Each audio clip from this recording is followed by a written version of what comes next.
આપણે પાછા રહીશું ભાઈ થોડા.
હડો બેટા આગળ થઈ જાઓ એમ કરી જાઓ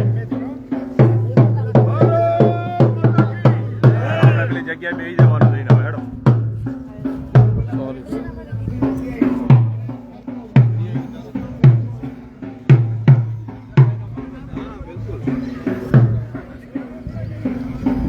તલાવ ક્યાંથી જોવાશે? બસ અહીંથી ઉપરથી સારી રીતે બેસો ત્યાંથી જોવાય જાય.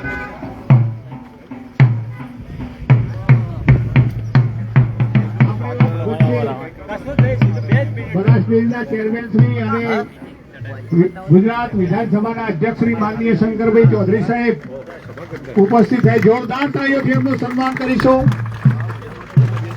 ભારત માતા કી જય! ભારત માતા કી જય! ગૌ માતા કી જય! ભારત માતા કી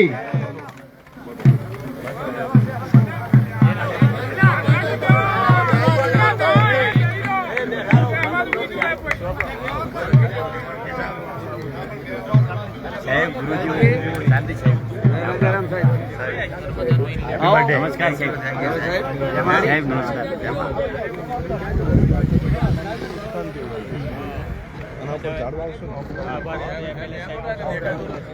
બે ગામની જોડે એટલે બધું દીકરો હોય તો બ્યુટિફિકેશન કરો બાજુ સ્કોપ થાય છે. આ સ્કૂલ છે એ સામે પીએચસી છે. આપ્યું છે પેલી બાજુ પીએચસી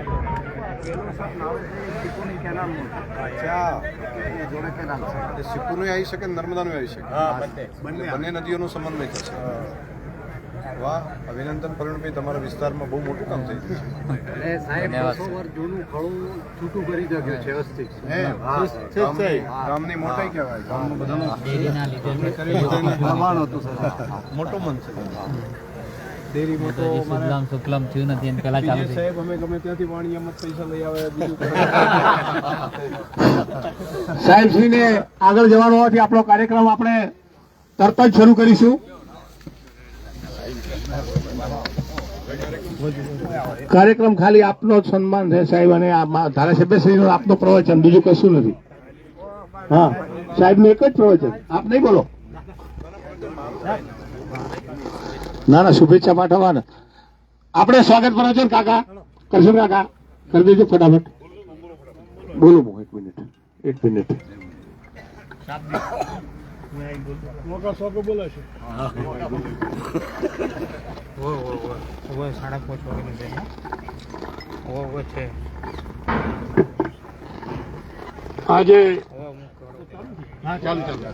આજે કેટોડા ગામે તલાવ સુધારક કાર્યક્રમમાં આપણા માન્ય અધ્યક્ષ શ્રી બનાસડેરીના ચેરમેન શંકરભાઈ સાહેબ, દિશાના ધારાસભ્ય પ્રવીણભાઈ, કાંદરા ધારાસભ્ય માવજીભાઈ, તમામ મહેમાનો કેટોડા ગામે એમનું સ્વાગત કરું છું, રામ કરું છું, નમસ્કાર કરું છું. જેના ગામ વતી બનાસડેરી પ્રેરિત તલાવ સુધારણા બાબતે અમુક કેટોડા બનાસડેરીના ચેરમેન શ્રીનો ખૂબ ખૂબ આભાર. ધન્યવાદ. હવે આપણે સાહેબનું તાત્કાલિક સ્વાગત કરીશું. કરશન કાકા, સરપંચશ્રી જોઈતા કાકા, રમેશભાઈ ધર્માભાઈ અને દિનેશભાઈ ભૂમિ 5 જણા સાહેબને સાફો મોમેન્ટ પેલા ઈશ્વરભાઈ તમે 5 જણા અને શિવભાઈ 5 જણા આવ્યો હતો અહીંયા ફટાફટ. ના ના પ્રવીણભાઈ નું આવે. હા સાહેબ નું. હા એમનો મોમેન્ટો આપી દેજો તમે.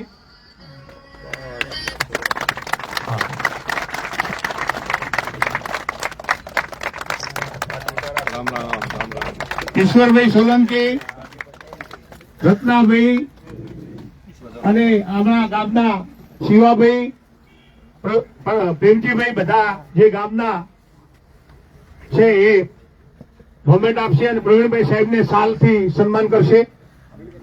પ્રવીણભાઈ સાહેબનું સાહેબ ગામના હરિજનો અને આદિવાસી મિત્રો છે. હા ધારાસભ્યશ્રી સાહેબ આ હરિજન અને આદિવાસી મિત્રો છે અમારા ગામના આગેવાનો. આ ભૂત આદરણીય પીજે સાહેબ નું સન્માન ડોક્ટર જે પટેલ સાહેબ ફટાફટ થઈ ગયું. એમનું બધાનું થઈ ગયું. પીજે ચૌધરી સાહેબ નું, અમૃતભાઈ દવે એમનું સન્માન આપણે સાલથી. રમેશભાઈ કરી દેજો તમે ડાયરેક્ટ અમૃતભાઈ નું. ડોક્ટર જે પટેલ સાહેબ પુસ્તક મોમેન્ટ તરીકે અર્પણ કરશે આદરણીય ચેરમેન સાહેબને. ઓકે ચલો હવે આપણે સીધો કાર્યક્રમ શરૂ. શાંતિથી આપણે બધા બેસી જાઓ, સાહેબને સાંભળવાના. પ્રવીણભાઈને એક જીઆઈડીસીમાં કોઈ જગ્યાએ કેઝ્યુઅલ્ટી થઈ હતી એક દિશામાં, એટલે તાત્કાલિક એના કારણે એમને જવું પડ્યું એસપીએમ મેમ્બરને. એવા પ્રવીણભાઈ આ વિસ્તારના ધારાસભ્યશ્રી, ધાનેરાના ધારાસભ્યશ્રી માન્ય માવજીભાઈ દેસાઈ, આપણા પીજે સાહેબ, આપણા બેંકના ચેરમેન અને ખેડૂતોની વચ્ચે સતત રહેતા માન્ય શ્રી ડાયાભાઈ પિલિયાતર, આપણા પ્રમુખશ્રી, ડિરેક્ટરશ્રી, ગામના સૌ વંદનીય વડીલો, આગેવાનો. તળાવ જોરદાર બનાવ્યું છે તમે બધા. અમે તો ખાલી સહયોગ કર્યો. આ જમીન તમારી, પાણી અહીંયા આવશે તમારું અને ઉપયોગ તમારે કરવાનો છે. તળાવ તો તમારું કહેવાનું. શું વાત છે? પરિવાર એકલી ગામ વતી આ ઉપરનો બાકીનો 20% ખર્ચો કર્યો. ડોક્ટર સાહેબ ત્યાં થરાદમાં પણ ખૂબ સેવાનું કામ કરે છે. ત્યાં ઘણા બધા કામો લોક ઉપયોગી કામોની અંદર સૌથી અગ્રેસર રહે છે. એટલે તમારા ગામનું પણ ગૌરવ છે અને અમારું આખું થરાદ પણ ગૌરવ અનુભવે છે. એટલે કે ડોક્ટરની કોઈ વાત આવી હોય તો કોઈ રસ્તો ક્યાંય ન નીકળતો હોય આજુબાજુ તો એમ કે ભાઈ જે સાહેબને બોલાવો તો એ ગમે એનો રસ્તો કરાવે છે. આવી ઇમેજ બનવી બહુ મોટી બાબત છે અને આપણા ધરતીના સંતાન આ પ્રમાણે કામ કરે તો દરેક લોકોને ગૌરવ થાય. સૌથી મને આનંદ એ થયો હતો કે તમે ગંગાજીમાં ડોહાબાલ લઈ ગયા દર્શન કરવા. એ મને ખૂબ સારું લાગ્યું. ત્યાં જઈને એટલા પ્રેમથી ડૂબકી મારતા હતા તો આપણે લાગે કે વાહ વાહ વાહ જન્મારો સફળ થઈ ગયો. બહુ મોટું કામ તમે બધા વડીલો. એટલે આ બીજા પણ બધા એકબીજા શીખીને થાય કે આવડા મોટા ડોક્ટર થયા હોય, આટલા ભણેલા હોય, પૈસે ટૂંકે બધી રીતે સુખી હોય, સમજણ હોય, પણ તો એ મા બાપ પ્રત્યેનો ભાવ કેટલો સરસ છે. અને નહીતર એવું થાય કે ભાઈ આપણા મા બાપને પગડી પહેરેલી હોય, પેલું હોય ને આપણે થોડા ભણી ગયા હોય તેમ લાગે કે આપણે હોશિયાર થઈ ગયા. ના, મા બાપ જ હોય. તો આ ભાવ પણ નવી પેઢીને માટે આપવાનું તમે કર્યું, તો તમને અભિનંદન. ખાસ વિષય તલાવનું કામ છે એ અત્યારે તો પૈસાથી વ્યવસ્થા બધું જે થયું બધું કર્યું છે, પણ રસ્તામાં જ આવતા પીજેભાઈને અમે વાત થઈ કે હવે આપણે 80-20ની યોજનામાં લેવું પડે. તો આપણે અત્યારે 80% આપણે આપો છે ને કે સરકાર 80% આપે ને આપણે 20% કરીએ કે ને એવું હવે તલાવો થશે. તો ભવિષ્યમાં નવા તલાવોમાં એમાં આપણી ડેરીને ઇન્વોલ્વ કરીને જિલ્લાની અંદર મોટા પ્રમાણમાં તલાવ બનાવીએ, પાણીને જમીનમાં રોકીએ, જમીનમાં ઉતારીએ તો આપણી નવી પેઢીને પણ પાણી કામ આવે. આપણે તો આપણી જિંદગીની અંદર પાણી જેટલું હતું એટલું કાઢી લીધું ધરતી માતાનું પાણી જેટલું હતું દાઈ દાઈને લગભગ 800 ફૂટ 900 ફૂટ સુધી આપણે ખેંચી લીધું. તો જે 1000 વર્ષથી ટીમ્પુ ટીમ્પુ પાણી જે ધરતીમાં ભરાઈ ગયું હતું એ આપણે માત્ર 101 વર્ષમાં લઈ લીધું. 50 વર્ષમાં એડા આવ્યા તો એમાં છૂટવું, રાયડ આવ્યા તો એમાં છૂટવું, બધું પાણી બગાડી નાખ્યું, આપણે ઉડાડી દીધું. અને સૂર્યના તાપમાં બાષ્પીભવન થઈને પાણી ઉપર જતું રહ્યું અને જઈને પછી વાદળમાં થઈને કંઈક દરિયામાં જતું રહ્યું. એટલે આપણી ધરતીનું પાણી આપણે ખેડૂતોએ પોતે જેની સૌથી વધારે જરૂર હતી એવા ખેડૂતોએ આપણું પાણી ઉડાડીને શીખ દરિયા સુધી પહોંચાડી દીધું. તો હવે એને ઠીક તો આપણે જ કરવું પડશે, નહીંતર આપણે વંશ પરંપરાગત જે ખેતી કરતા તે ક્યાંથી કરશું? એનો રસ્તો આ છે, જળને બચાવવાનો. એક બાજુ જળને બચાવવાનો, વરસાદનું ટીપે ટીપું પાણી એનો ઉપયોગ કરકસરથી કરીએ, જમીનમાં ઉતારે. એ જમીનમાં ઉતારેલું પાણી એ સંગ્રહ થાય તો વળી નવી પેઢીઓને એ કામ આવે. અને બીજું બહારથી નર્મદાનું પાણી છે, બીજું પાણી છે, એ પણ લાવીને એક્સ્ટ્રા પાણી છે એને પણ જમીનમાં ઉતારે. પાણી જે આપણે ઉડાડી દીધું છે, જે આપણે છૂટતા એડા મેળ દીધા, છૂટતા પેલા આખા હરિયા કરીને મેલીને ચાલુ કરીને આવતા હતા અને પાણી જે ઉડાડ્યું છે, તો એ ઉડાડેલું પાણી હવે બચાવવું પડશે. ત્યારે તો આપણને ખબર નથી કે જળની આટલી કિંમત છે, પરંતુ હવે ટીપું ટીપું પાણીને બચાવવું પડે. અને ફારી ફુવારાથી નહીં ચાલે. આપણે સ્પ્રિંકલરમાં આવ્યા ને તો આપણને લાગે સ્પ્રિંકલરથી પાણી બચે છે. હા, બચે છે. જે ફ્લડ ઇરિગેશન કરતા હતા એના કરતા 10%માં સિંચાઈ થાય છે. પરંતુ હજુ જો ડ્રીપમાં જતા રહીએ તો આ સ્પ્રિંકલર છે એના પણ 25%માં આપણી ખેતી થઈ શકે. અને પહેલા કહેતા હતા ને ફુવારામાં વળી ખેતીઓ થતી હશે, આપણે એમ કે પાણી છૂટું ના મળે ત્યાં સુધી પાણી થાય જ નહીં. તો એ જે માન્યતા હતી ને હવે બદલી નાખીએ. ડ્રીપથી આના કરતા પણ વધારે સારી ખેતી થાય. પાણી સૌથી કિંમતી પાણી છે. આપણે જેટલા પૈસા ખેતીમાંથી કમાઈએ એના કરતા પૈસા વધારે પાણી અહીંયા પહોંચાડવામાં સરકાર ખર્ચે છે. આ પાણી જે નર્મદાનું પાણી આવે છે ને એમાંથી એક ડોલ ભરાય ને એના કેટલા રૂપિયા થાય ખબર છે? 50 રૂપિયા કરતા વધારે ખર્ચો થાય. એ લાઇટનું, લિફ્ટિંગનું, પાઇપ નાખવાનો, એ બધો ખર્ચો તમે ગણો ને તો એક ડોલના 50 રૂપિયા થાય. તો 50 રૂપિયાનું એક પાણી, એમાંથી આપણે કેટલી ખેતી કરી શકીએ, એમાંથી કેટલું ઉત્પાદન લઈ શકીએ? આવું મોંઘું મૂલું પાણી લઈને આપણે ખેતી કરીએ છીએ. એટલે પાણીનું ટીપે ટીપું, આપણે ભેંસ હોય ને એના ઉપર નવરાઈ જાય ને ઉનાળામાં આમ કરીને, એ 50 રૂપિયાનું આમ નામ્યું, 50 રૂપિયાનું તો આમ એક ડોલ નામે સમજવાનું, એ 50, બીજું આ 50, એમ સમજી લેવાનું. તો એ પાણીનો કરકસરથી ઉપયોગ આપણે બધાએ કરવો પડે. મારી તમને બધાને પ્રાર્થના છે, જાગૃત ગામ છે આપણું તો ટેટોડા ગામ, તો આજુબાજુના બધા ગામોનો ખૂબ તમારે ફાયદો થશે. બધે પાણી જમીનમાં ઉતરશે ને તો આજુબાજુના બધા ગામોને પાણીના લેવલ ઉપર આવશે.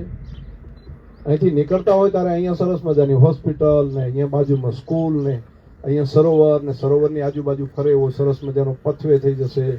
પછી ધીમે રહીને એનું પિચિંગ કંઈ કરાવવું છે તો ડૉક્ટર સાહેબ, અમે પ્રવીણબેન બધા ભેગા રહી કરશું તમને, અમે મદદ કરીશું.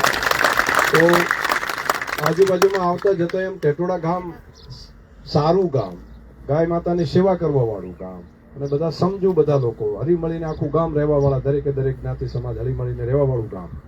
તો આ ગામ અહીંયા આવતા જતા કોઈ હોય તો હજુ તમારી શોભા વધે આખા ગામની. એના માટે સરકાર તરીકે કંઈક કરવા જેવું હશે, અમે બધા ભેગા મળીને કરશું. પ્રેમ ભાવથી આ તલાવ જોયું. આપણા મુખ્યમંત્રીશ્રી અને આપણા વડાપ્રધાનશ્રી બંને જળ સંચયના કામ માટે ખૂબ મદદ કરે છે. તો આપણે તો જે કામ કરવું છે ને એમાં સરકારની યોજના છે, તો એમાં પણ ભવિષ્યમાં એના લાભ બધા લઈએ. તમને બધાને હૃદયથી ખૂબ ખૂબ શુભકામનાઓ. ટેટોડામાં તલાવ ભરાય એના માટે ત્યાં બેઠા બેઠા થરાદથી મારા પાસે લાગવગ આવે છે, અને એમ કે આ વચ્ચેના આ બંધ કરાવો, ત્યાં બંધ કરાવો. એટલે નજીકના સમયમાં ફરી પાછું આ તમે ખોદી નાખો જલ્દી તો તલાવ ભરવાની વ્યવસ્થા પણ આપણે કરાવી દઈએ. ખૂબ શુભકામનાઓ.